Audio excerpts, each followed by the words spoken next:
Hello, everybody. If you're here watching, wave and say hi.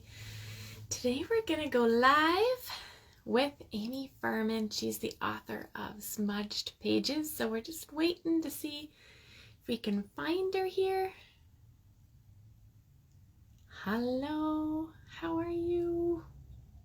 Just waiting for Aimee Fuhrman. Let's see if we can find out where she is. She's read a beautiful book called Smudged Pages, and I'm looking forward to us talking about 3 lies that have held her back, have held us back probably, and sometimes they sneak up on us, don't us? The things that we believe, we're just so used to it, we either don't know another way around it, or we don't know another way around it, or we just don't even realize we're holding on to these lies. And so, Aimee, do you see? Yeah, Aimee's trying to join us, so we'll wait for her to log on. Let's see. Excellent. Smudged Pages, Aimee Fuhrman. Let's see if this works. There she is. You're welcome. Look at that, you did it. Oh, we got the wrong view of you. There we go. There we go. Yay. I figured it out. This is the first time I've ever done this, so I was like, a little nerve-wracking, but here I am. Here we are. You know what? Just a few months ago, that was my first time. So we get to try all of these things live. And you know what? I think it fits in really well with your topic, the lies we believe, right? The more that we try new things and kind of venture in our comfort zone, I think those are when the lies start smacking us right in the face. We're like, whoa, I can't do that. I don't know how to do that yet. And I really do love pre-learning things so that I've got it all together before I do it in public. And doing this whole, even social media going live really has kind of squashed some of those. Maybe Oh, yeah. Yeah, exactly. When you're live, there's no redos. It's just on. But you know what? That's one of the main things that I talk about. And I know you and I share a lot of messages, but I'm all about let's just shed the lies of perfection, because so often we have this standard of perfection that I think our social media saturated world drives that. We have to look beautiful and perfect all the time, and we have this standard of perfection we're trying to meet, and that's not where life is lived. That's not reality. And so we have to get rid of that idea that I have to be perfect. Good enough is good enough. And so that's one of the things that I'm really about. And it really doesn't mean that it's that you aren't living an excellent life. It doesn't mean that you don't value excellence or quality or putting your best forward. But sometimes absolutely, we just take that way to the extreme. And we expect too much of ourselves, or other people expect things of us that are just unrealistic. And it's really about knowing that, getting that balance between like you talk about having a dream or having a vision, between that and what is reasonable, and not forcing ourselves to meet a standard that is just unattainable, which so often the world shows us, right? Everything that gets fed to us in our, our social media feeds and on shows and magazines or whatever, it's always this perfect. It's been edited, it's been airbrushed, it's been curated. And so we get this idea in our minds that I have to meet up to that standard, and that standard is just an illusion. Yeah, exactly. And I think there's an art to, there is a skill to develop in boiling everything down to its common point, But often there's before that, a long time before that, there's the messy part of working it out and figuring out, well, this is my ideal, this is my dream, this is what I feel called to. But then there's the reality of working that out, and life doesn't turn out the way we expect sometimes. And so there's this illusion when we're realizing, well, this is what I thought. And so this is what I love how you talk about it in your book. And so there's this illusion of, well, this is what I thought life should be. This is who I should be. This is how I thought, you talk about how homeschooling should have turned out, how my kids should have turned out, how I thought that, marriage would turn out, or I would turn out, or this is what I just thought being a Christian would be. And Yeah. so then when you put it side to side to how it's actually fleshed out, then we rob ourselves of so much because somehow we randomly set a standard of what we thought it should be, and then it didn't It's measure up. expectations. Yeah, so let's Yeah. back up a minute for anyone who's Yeah. listening and doesn't know you, because we just kind of dove right into the Well, and I want to conversation. say hey to one of my Yeah, friends. yeah. So she's joining us. Hi, Rose. Thanks for joining. Welcome. Yeah, so if you're watching and hiding, just give us a little wave so we know we're here, not talking fully to Yeah, yourself. we want to know you are. Yeah, Who you even if are. you're watching the replay, do #replay later. This will be on IGTV, or at least on my feed. We're still. Yeah, you got to remember to share it with me so I can put it on mine. Yeah, we'll see how all that works out. But so this is Aimee Fuhrman. I'm Emily Grabatin. I'm the author of Dare to Decide, and I'm a purpose and calling coach. And look at that. I know, I wish I could hold up your book. There's my book. And there's Aimee. She's the author of a book that's just about to be launched and celebrated and made known to the world. And hers is Smudged Pages. And we really just clicked because we just saw so many overlapping messages and stories. Yes. Even as I'm reading your book, Aimee, I'm thinking like, oh yeah, that story. I'm like, oh, you're living the other half of the life that I thought of the story I would be living, but this is my story instead. Or, oh my gosh, like that little vignette that you tell about one of your lives. I'm like, oh, I can relate so much to that. And so there's so much goodness. I love like in my story, I go messy and deep and authentic. And I love how you fit in 25 lies in your book, Smudge Pages. I do. And these vignettes that you are so artful at just doing like a 2-paragraph story. Oh, thank you. Your life that sucks me in, and I'm like, wow, you give all the essentials without taking so long. And so I love the style. Like you pack so much into it, and yet the takeaways are kind of go in like, not punch hard, but you go intent to just pinpoint the exact place, and you're like, oh yeah, that's totally me. Give enough to think about without being overwhelmed. And then, well, that's what I was shooting for, was something that people could pick up and read in like 5 minutes. If you just read one little section at a time, busy moms, it's kind of the target audience, or that's at least what I am, and you are. Busy moms. I'm working. I work from home. I'm a homeschooler. It's just all the other stuff that goes along with being a mom and a homemaker, and we don't have time. And so that's what I was trying to do, was pinpoint that, and really, because we can get bogged down. Women especially take on so much. We take on so many different roles and so many different hats. And we have all these expectations from other people and ourselves that we were talking about earlier. And we can end up either super stressed and just life is going at this frantic pace and I can barely hang on, and that's no fun, that's no good. Or I'm not doing it what I think is right.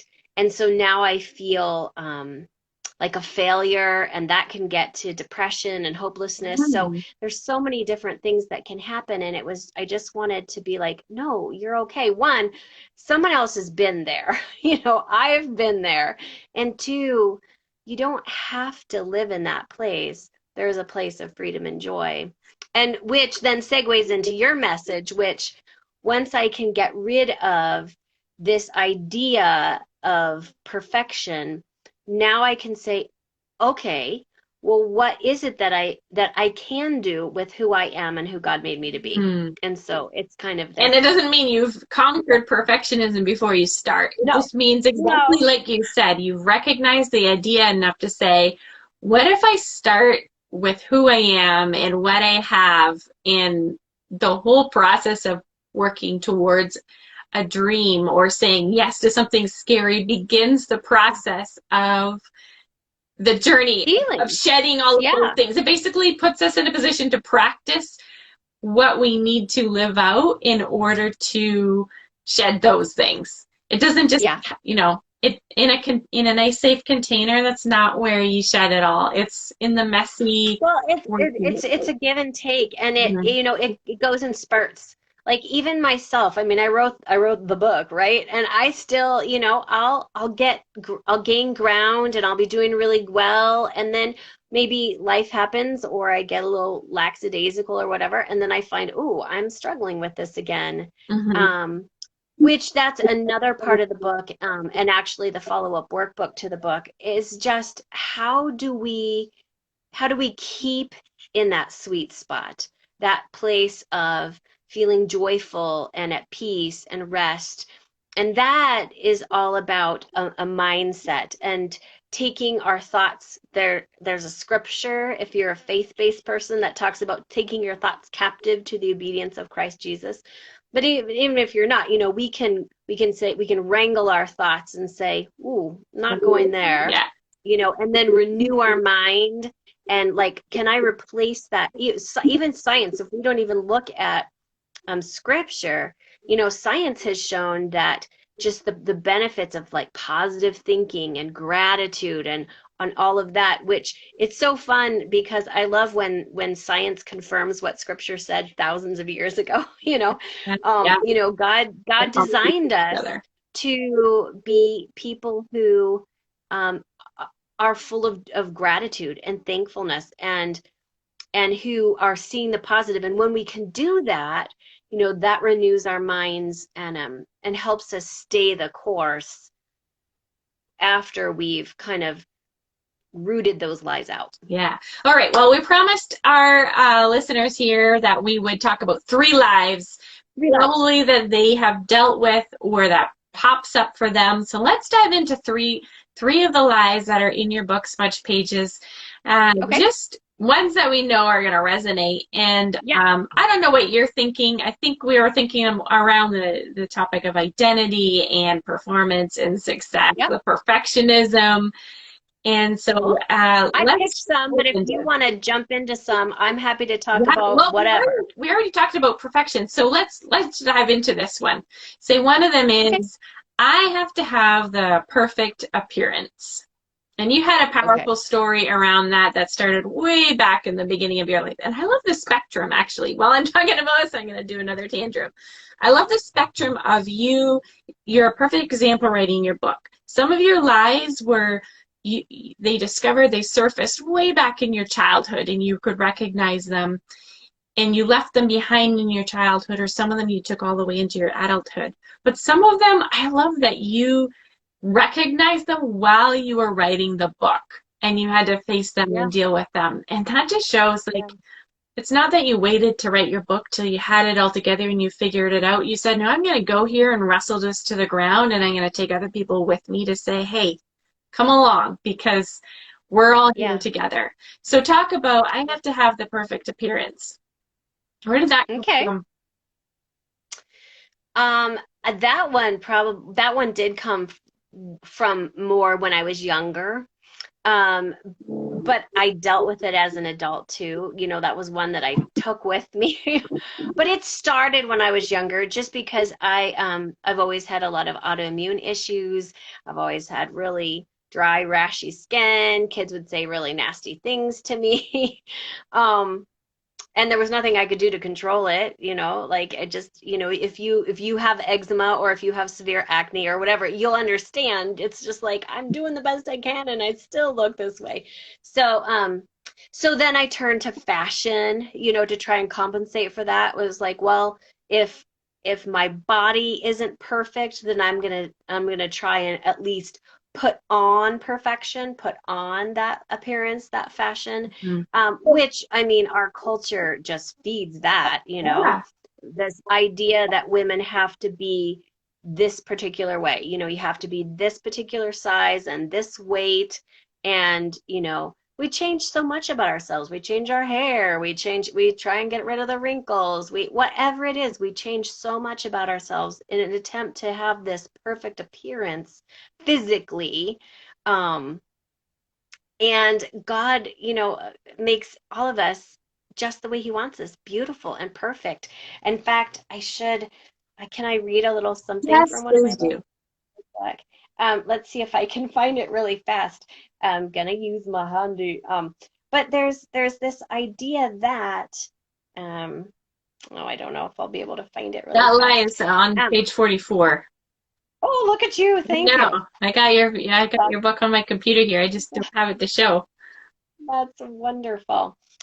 So I talk at the very end of that little section. So in my story, I'm likening through the whole book. I'm using the analogy of a story, that our life is a story being written by a master author, which is God.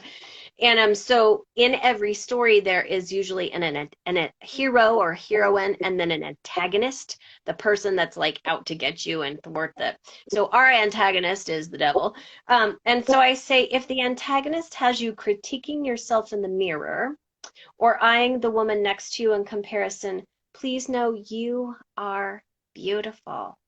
God designed you to reflect His glory, then that is a beautiful calling indeed. But you cannot adequately reflect the glory of God if you are hiding in the dressing room of life, convinced His glory doesn't fit. And I think that just kind of says it all. And it's something that, I still have to internalize from time to time, but man, I'm designed to reflect the glory of my Creator.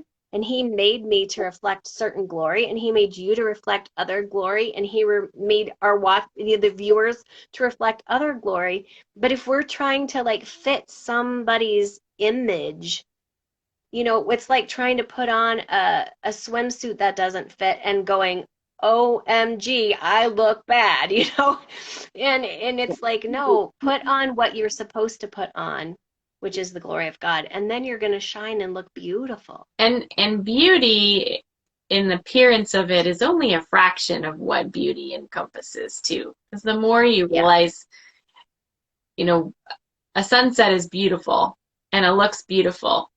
But I'm even in more in awe, I have even more appreciation when I start realizing how it's all put together, what makes it happen that way. Mhm. So many things in life like that. And so it's such a good And I reminder. think you and I could probably both agree, or most people would agree, the thing that draws us to, like, we notice right off someone's appearance, but what draws us to someone and keeps us connected to them is probably not their Yeah. appearance.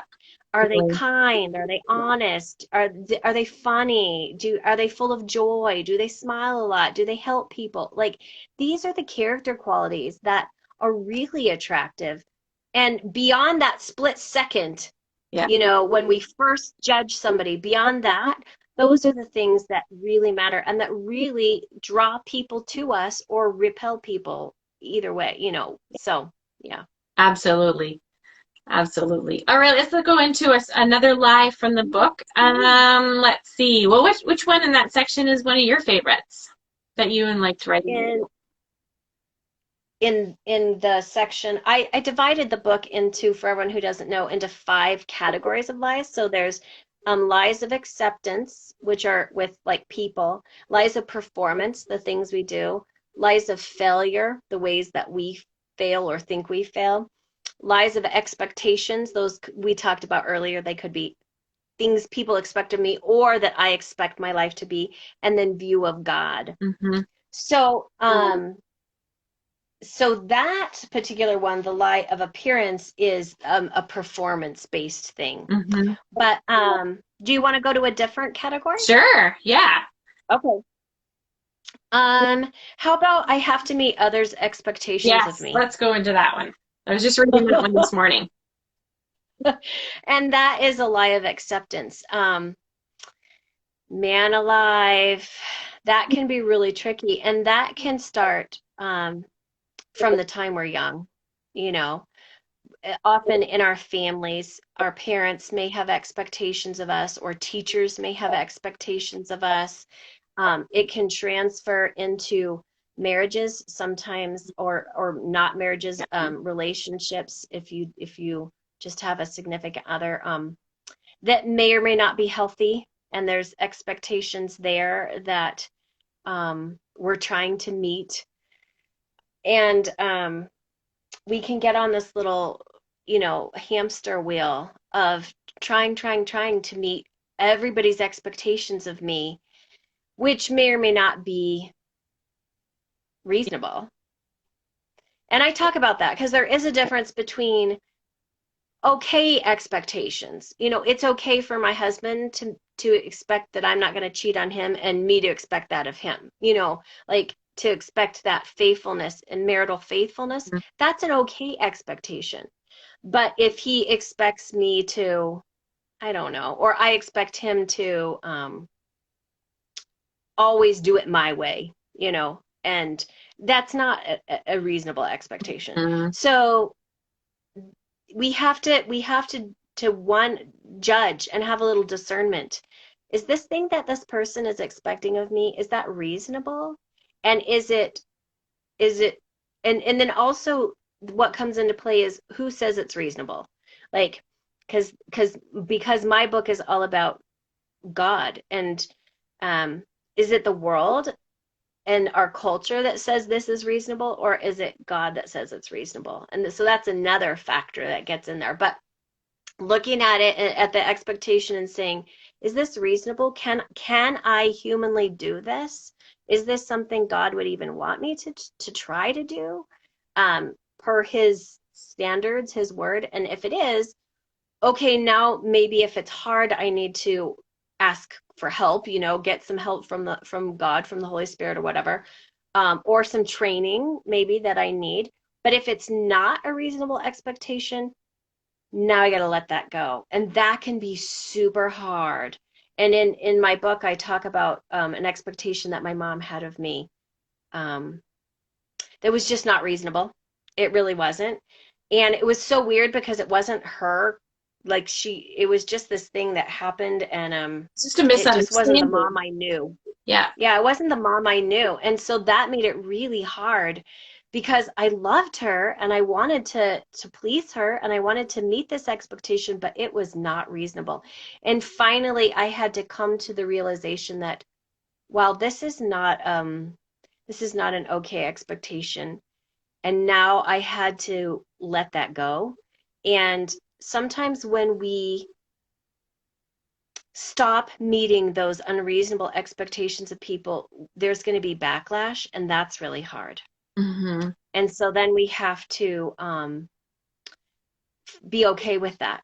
And I would recommend, obviously, I'm a person of faith, so I find strength in God, but also finding people who can support you. If you've got to make a hard decision where you're like, this expectation is not reasonable, and I'm going to have to step away and stop trying to meet that expectation, having a really good friend, or a spouse, if it's not your spouse, or whatever, who can help you with that, is so valuable and so important. And you talk about, support. Where do we find our support? Because so much of what we need to do when we're going into territory that's uncharted or that's hard, we need support. We need each other. And so you and I both talk about that.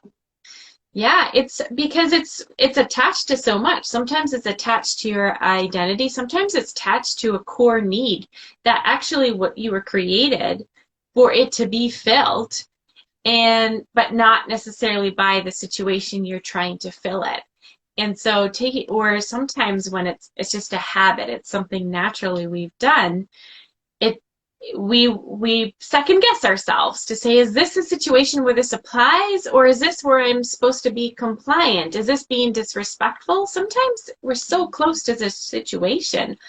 It's It's hard not to that you see. help us doing it alone. It's just that I think a lot of life is not meant to do just from our own perspective. So Yeah. having the wisdom to and someone who knows you well enough to speak into it and Yeah. it is helpful. And I would encourage people to like it's okay to need help and it's okay to get help. Mhm. Um, and so if you find that you're in a place in your life or a situation, it could be all of life or it could just be one little thing. If you need help, it's okay to get help. It's okay to say, I don't know how, or I'm not good at this, or I'm stuck, Mhm. or whatever, and to say I need help and to get help. Mhm. Oh, so good. All right, let's talk about number three. The Okay, third lie we're going to talk about. Let's see. I've got one if you don't. Okay, you go for it. Let's see what one you have.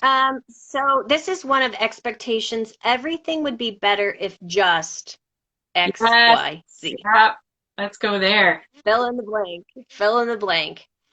Um, man, this is a sneaky little bugger.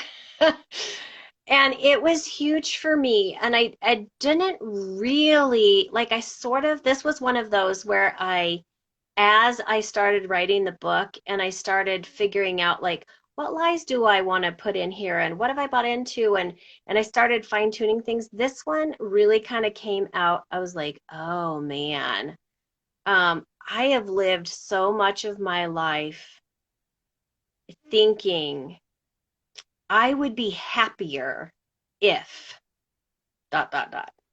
And it's Um, marketing feeds us that way. So we almost, yeah, it's so subtle and sneaky that, like you said, that it's so easy to catch yourself already down the slope before you realize, wait a minute.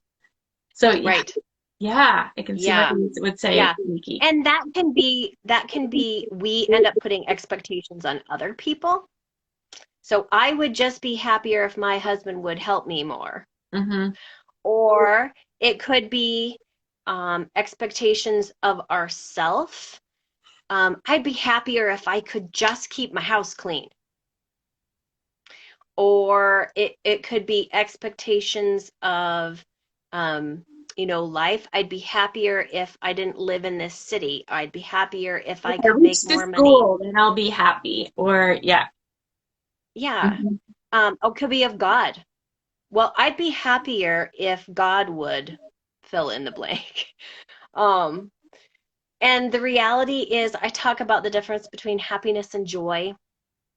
Um, and if you've been in a church situation for very long, you've already probably heard that delineation is made frequently in the Christian world. And a lot of times we'll talk about how joy is from the Holy Spirit and it's something that goes beyond circumstances and happiness is more tied to circumstances. It sounds real nice and logical, but I but talk about how both can be cultivated, yeah. both of them. Um, and they both can be rooted in that faith and that trust and that belief in God. So yes, joy is I talk about how joy is a heart attitude and happiness is a mind attitude. Hmm. And both of them can be cultivated and both of them can be sourced in our relationship with God. Um, so when I say, well, my life would just be happier if XYZ, that is a mindset issue. Mm-hmm. Um, my soul, the old hymn, It Is Well With My Soul, right? My soul might be fine, but my mind can get all twisted up. And so that's what we talked a little bit about earlier, unraveling those thoughts, taking them captive, renewing our mind, understanding that speaking the positive so that our eyes get focused on that rather than this tiny little thing maybe, or it could be a big thing.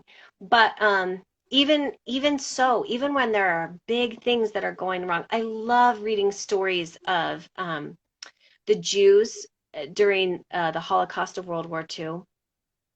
And oftentimes I'll read a story where I'm just in awe of their perspective and how they could be going through such horrific circumstances and yet find this one thing that they could be thankful for, they could be grateful for, that could keep them going. And it's like, man, if they can do that, in a concentration camp, please, I'm I'm sitting pretty here. And so, yeah, Perspective. Yeah, it perspective. totally is. Totally is. And you almost Yeah. need that perspective to draw you out of your own swirly mindset to align it again. Because, like you Yeah. said, we're so close to it sometimes that we Yeah. have to be able to step away from it, detach from the emotions that kind of start coming with our mindset to be able to adjust it again. Yeah. Well, this And is, that's where that accountability comes. You and I both coach. And so sometimes we just need a coach who can be like, they're a step removed and can help us see what we're not seeing, mhm, or to encourage us or to challenge us or whatever. Could be a friend, could be a family member, whatever. Yeah. yeah, yeah, just having that alignment to say, okay, this is where the mindset I want. Can you let me know when I'm off, or can we dig into this? Because I don't know why I keep veering Yeah. this way.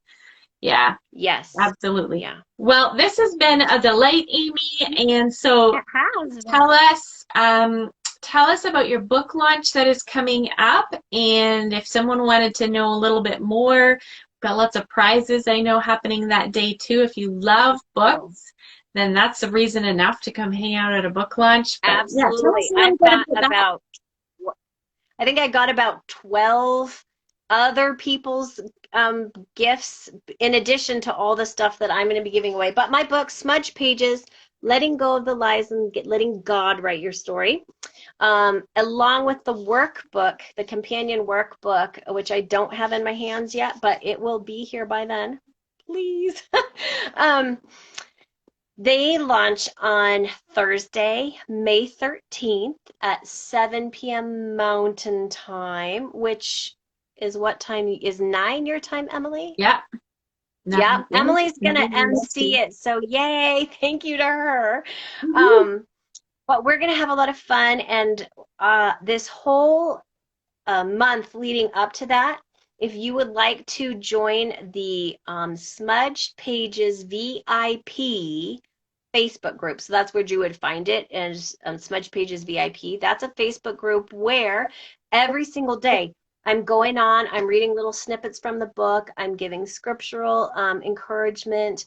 Starting today, there's going to be interviews of people who have experienced struggle or trial or brokenness, and God has brought them to a place of healing and hope and like just success, I guess. So they kind of embody the Smudge Pages message. So there's going to be interviews, early giveaways, a lot of fun. So you can join us there. And then absolutely you can join us on Facebook and YouTube and hopefully Instagram too.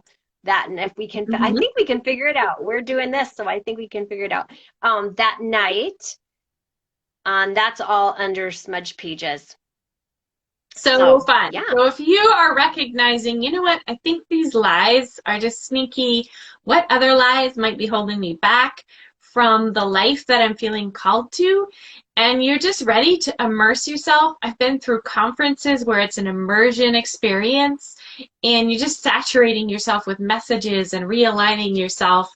This is a great way to do that. Dive into the book launch on Smudge Pages VIP group in Facebook and just immerse yourself in truth. Make space every day for that, and you will see a Five difference. minutes. Yeah, It just five, takes yeah, 5 minutes a day. Yep. long, shorter than what we're talking here. Yeah. Yeah. Spread it out, yes. But yeah, so that's Yeah. your opportunity. The Smudged Pages VIP over on Facebook. You can follow Aimee here. Just follow where we're Yep. hanging out Smudged here. underscore pages on Instagram. On Instagram, all the places. Come find out, come hang out with us on May 13th for the book launch. It's going to be loads of fun. Yeah. And let us know if in the comments, let us know a lie that you used to believe that you've overcome now. and that, Yeah. or that you're wrestling to the Or ground. that you want, yeah, that you're trying to overcome. So Yeah. powerful, because as soon as you start naming what the lie is, other people rally around to say, oh my gosh, that one gets me every time. Or they're like, how did you get over that? Because that one still trips me up. And the more we're vulnerable, authentic, and just share that, the ones we've overcome, the ones we're still working through, it just helps and inspires other people along. And that's what That's we're one of the lies I talk about, actually, is that people would think better of me if they didn't know people wouldn't think as well of me if they knew the mess I really am. And the reality is, no, we're all a mess, and people love it when we're honest and they say, oh, I thought I was the only one. yeah. And they kind of breathe a sigh of relief, like, oh, you're human too, or I'm human. So All right, so we won't get it thank you, all away Emily. right now. Come follow along the book launch, hang out, go get the book, and we will see you around. Wave, let us know you're here. Have a great day. Thank you. Bye. Bye.